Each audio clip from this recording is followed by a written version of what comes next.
여러분 안녕하십니까. 델타 변이 확산과 휴가철까지 겹치면서 대전과 충남의 코로나19 4차 대유행 기세가 더욱 거세지고 있습니다. 집단 감염이 곳곳에서 터져나오고 젊은 층을 중심으로 델타 변이 확진자가 급속도로 늘고 있는데요. 대전 서구 도심 한복판에 제3회 생활치료시설 설치를 검토하고 있지만 주민 반발로 난항이 예상됩니다. 조혜영 기자입니다. 코로나19 4차 대유행 이후 대부분의 확진자는 인도발 델타 변이 바이러스로 밝혀졌습니다. 지난달 25일을 기준으로 대전에서 240건의 검체를 뽑아 검사한 결과 173건, 70%가 델타 변이 바이러스로 확인됐습니다. 250여 명 넘는 확진자가 발생한 대전 서구 태권도장 확진 사례도 일부가 델타 변이 바이러스로 확인됐는데 감염성이 강한 것이 특징입니다. 델타 변이는 감염력이 높고 확산 속도가 빠르기 때문에 상당히 주의를 요하고요. 특히 만남이나 접촉을 최대한 피하는 것이 필요하다고 하겠습니다. 대전에서 델타 변이 관련 사망자는 현재 기저질환이 있는 60대 1명입니다. 델타 변이 바이러스를 중심으로 확진자가 급증하는 상황에서 병상 확보가 시급합니다. 확진 판정을 받고 병상 배정까지 이틀이나 소요되면서 제3생활치료센터가 시급한 상황인데 대전시는 서구의 한 연수시설을 염두에 두고 인근 주민과 학교를 상대로 설명회를 통해 이해를 구한다는 방침입니다. 확진자가 급증해 관저동 제2생활치료센터 116병상 중 100여 병상이 이미 가동 중인 상황. 서구 도심권의 공공기관 연수시설이 검토되는데 인구 밀집지 항복판인데다 인근 학교도 많아 반발 극복이 관건입니다.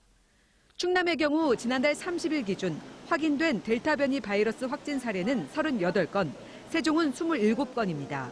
각 지역 보건환경연구원에서 검체를 조사 중으로 사례는 더 늘어날 전망입니다. 현재 보건당국은 델타 변이 바이러스의 위중증과 치명률의 연관관계는 분석 중이며 백신 접종과 개인 방역수칙 준수가 최선의 방어책이라고 밝혔습니다. TJB 조혜원입니다. 대전과 세종, 충남에서 하루 사이 모두 143명의 확진자가 발생했습니다. 대전에서는 서구 연기학원 관련 확진자가 1명 추가되면서 누적 확진자가 16명, 한국타이어 금상공장 누적 확진자는 70명에 달하는 등 하루 사이 61명이 추가됐습니다. 세종에서는 보람동 태권도 도장에서 30대 관장과 20대 강사가 확진 판정을 받은 이후 원생과 가족 등 10명이 확진되는 등 26명이 추가됐습니다. 천안에서는 SNS 여행 관련 오픈 채팅방을 통해 서해안 해변과 천안 지역 계곡 등에서 모임을 가지면서 참석자와 가족, 지인 17명이 확진되는 등 충남에서 56명이 추가됐습니다. 이달부터 50대를 비롯해 백신 접종 대상자가 급증하고 있죠. 폭염까지 겹친 상황에서 당초 제때 신청하지 못하면 맨 뒤로 밀린다고 했던 미접종자에 대한 접종까지 겹치자 의료 인력의 피로가 상상을 초월할 정도로 누적되고 있는데요. 또 생활치료센터의 공중보건의들까지 총동원되면서 의료 공백까지 우려되는 상황인데 당국은 별다른 충원 대책을 내놓지 못하고 있습니다. 김진석 기자입니다. 이순신 종합체육관에 마련된 아산시 코로나19 예방 접종센터가 백신 접종을 위해 찾은 시민들로 붐비고 있습니다. 55세부터 59세까지 접종이 시작되면서 접종 인원이 급증한 가운데 이달부터 지자체 방역 상황을 고려한 18세부터 49세 중 자율접종도 시작됩니다. 여기에 고령층 미접종자와 택배기사, 학원 강사 등 다양한 직종에 대한 접종 계획이 8월에 겹치면서 접종 행정에 비상이 걸렸습니다. 8월부터는 하루 평균 2천여 명의 접종 대상자가 몰리면서 의료진과 접종 인력들의 피로가 더욱 가중될 전망입니다. 폭염까지 겹치면서 하루 평균 200명의 접종자를 교대 없이 예진해야 하는 의료진의 부담은 상상을 초월합니다.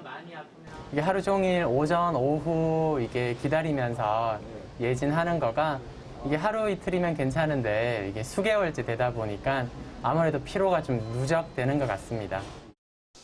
아산시는 접종센터에 소방차를 동원해 물을 뿌리고 아이스팩과 냉방조끼 등을 지급하며 의료진 보호에 나서고 있습니다. 하지만 공중보건의가 10명에 불과한 상황에서 예방접종과 선별진료소 운영, 확진자 동선 확인, 밀접 접촉자 관리 외에 생활치료센터 진료 업무까지 맡게 되면서 의료 공백 우려가 커지고 있습니다. 상당히 피로도가 높은 상황입니다. 반면에 공중보건의가 지금 추가적으로 또 배치되지 않는 상황이기 때문에 민간의 의사단체와 협의하에 민간 의사를 충원할 수 있도록 지금 추진하고 있고요. 8월 들어 정부가 코로나19 백신 접종에 속도를 내고 있지만 지자체들은 접종 현장의 피로도 누적으로 가을까지 순조로운 접종을 해나가기 어렵다는 입장입니다. TJB 김진석입니다. 국토교통부가 수립 중인 제6차 공항개발 종합계획안에 충남 민항이 포함됐습니다. 이 계획안에는 충남의 항공교통 편의를 위해 민항 설치 방안을 관계기관과 협의한다고 명시돼 있으며 흑산도와 백령도, 울릉도 공항 등이 포함됐고 다음 달 최종 계획이 발표됩니다. 공항개발 종합계획은 5년마다 수립하는 국가 최상위 법정 계획으로 계획안에 포함돼야 향후 공항개발 사업을 추진할 수 있습니다. 충남도는 서산 고북 해미면 공군 전투 비행단 활주로를 활용해 민항기가 취항하도록 사업을 추진 중입니다. 대전 둔산동 크로버 아파트 매매 가격이 50평대에서는 지역에서 처음으로 20억 원을 돌파하며 신고가를 경신했습니다. 국토교통부 실거래가 공개 시스템에 따르면 지난달 3일 크로버 아파트 6층 전용 164제곱미터가 20억 8천만 원에 거래돼 같은 평형을 기준으로 전년 동기 대비 5억 8천만 원가량 올랐습니다. 올 들어 대전에선 유성구 도룡동 스마트시티 2단지 189제곱미터가 22억 원, 또한 아이파크시티 2단지 234제곱미터 펜트하우스가 21억 2천만 원에 거래된 바 있습니다. 세종시가 로또 청약 부작용을 막기 위해 일반 분양 시 전국에서 지원이 가능한 전국구 공급 폐지를 국토부에 재건의했습니다. 세종시는 최근 24만여 명이 몰린 세종 자이더시티 청약자 가운데 85%인 20만 명 이상이 세종 시민이 아니었다며 지난 2월과 6월에 이어 세 번째로 건의했습니다.